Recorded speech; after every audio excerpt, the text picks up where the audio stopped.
Mas dá tempo da gente conversar, estamos já em contato, na ponta da linha aqui em áudio e vídeo, com José Eduardo Camargo, líder de conteúdo da Associação Brasileira de Bares e Restaurantes. Tudo bem, José Eduardo, como vai? Muito boa tarde, hein? Boa tarde, Danilo, tudo bem? Tudo jóia, maravilha.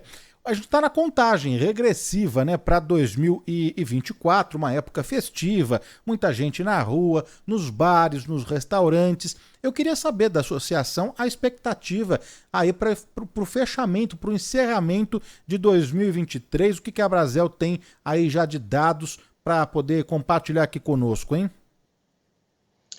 Bom, Danilo, a gente tem o lado meio cheio e o lado meio vazio do copo, né? No lado meio cheio, a gente teve uma recuperação boa esse ano do faturamento. Os bares e restaurantes conseguiram voltar a ter movimento, né? As pessoas voltaram a frequentar os bares e restaurantes depois dos últimos anos difíceis com a pandemia. E no lado meio vazio do copo, a gente ainda tem muita empresa com dívida, e isso faz com que hoje mais da metade dos bares e restaurantes, essa pesquisa acabou de sair, né, a apuração que a gente fez agora em dezembro, com mais de 1.600 empresários de todo o Brasil, mais da metade dos bares e restaurantes não trabalharam com lucro no mês fechado em novembro. Por quê? Porque estão com muita dívida bancária e principalmente dívida com impostos. E isso está afetando o desempenho das empresas. Os dados que já foram divulgados, né, principalmente referentes aí ao primeiro semestre de 2023, eles foram menos expressivos. Mas você acredita que agora, passado o Natal, a chegada do Réveillon, da virada, esse setor pode ser beneficiado nesses dias entre Natal e Ano Novo? Pode haver uma recuperação desses números com esses resultados ou não?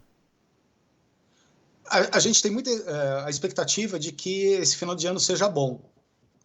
Os empresários eles já começaram a se planejar em outubro, novembro, já apontava que 35% dos empresários queriam contratar já mirando o aumento da demanda no final do ano.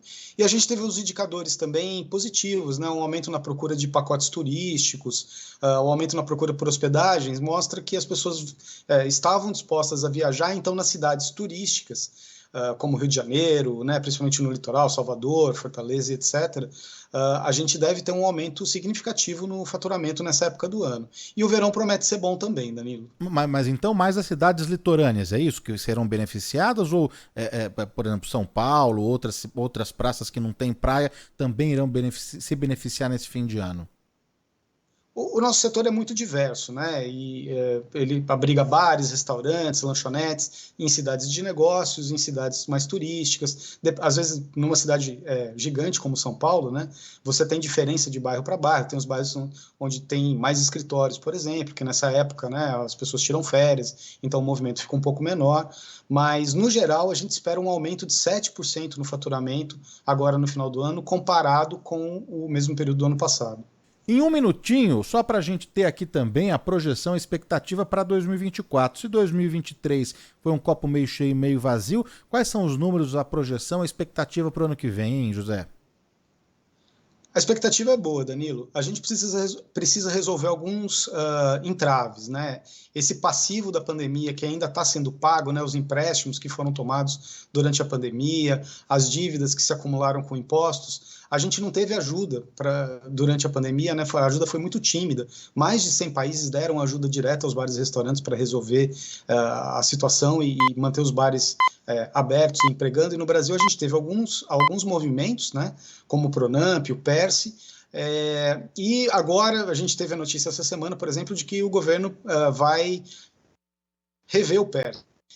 Isso é muito ruim para o nosso setor, né, porque é um programa de recuperação fiscal e 40% do nosso setor está devendo, e desses que estão devendo, 70% devem impostos federais, ou seja, o PES é muito importante para que a gente consiga manter os bares e restaurantes abertos e empregando, né? É um grande empregador, hoje a gente tem 5,6 milhões de trabalhadores no setor, então a gente precisa dessa ajuda para poder passar por cima desse passivo, né, e voltar a faturar, voltar a empregar bem como o setor sempre fez. Conversamos aqui na Rádio Bandeirantes com José Eduardo Camargo, líder de conteúdo da Associação Brasileira de Bares e Restaurantes. Queria agradecer demais pela participação e desejar um feliz 2024, que a gente volte a conversar no ano que vem com números positivos do setor. Obrigado, viu?